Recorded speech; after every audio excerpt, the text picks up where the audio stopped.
it's More Engadget. I'm here at Google I/O with Chris from AKQA. You guys set up this Google AirShow here at I/O. Tell us a little bit about this. Sure. It began with a standard RC blimp. It's a 5-volt system. Yeah. It's got a 2.4 gigahertz transmitter-receiver combo. And it has 3 different channels, throttle and rotating rudder and elevation. Oh, cool. So you can rotate it that way as well. Right on. So this came originally with a nickel-cadmium battery. Right. And we wanted to power a Raspberry Pi and an HD webcam and a Wi-Fi dongle. So we decided to go with a larger milliamp hour battery that would be a lithium polymer base. We use this, which is called a battery elimination circuit. This accepts up to 25 volts. Right. And will output programmable 4.8 to 9 volt. We're using 5 volt. Cool. So this is a 7.4 volt lithium polymer battery, 2-cell.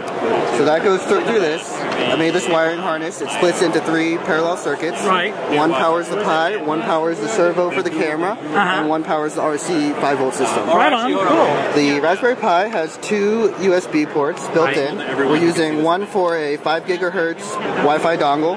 This is made by Asus. We took the casing off to make it a little bit lighter. Sure. And the USB camera just plugs right up into here. And then we just sit in here. The Raspberry Pi, it's a ARM processor, and we're running Linux on this. Okay. Particularly, it's a variant of Debian called Raspbian for the Raspberry Pi. Cool. And the software solutions we're using are VLC to stream an RTSP stream of 720p, 30 hertz, and also MJPEG streamer to do a motion JPEG stream that we can capture individual frames out of easily. So you're sending this to YouTube, right? Yes, it's streaming live. Streaming live up there.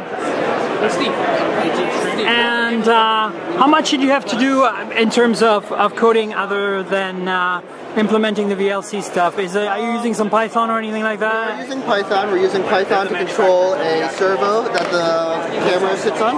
Right. And that is controlled by the one PWM port on the Pi. So you send it a PWM signal, and it goes between 180 degrees of freedom, and that's based on the width of the pulse that you're sending it. So you're adding some functionality sometime later this week, and probably tomorrow? There will be an additional photo experience where you should be able to take photos, and it'll get shared to a public album on Google+. And then you'll be able to view your photos and other people's photos from the show.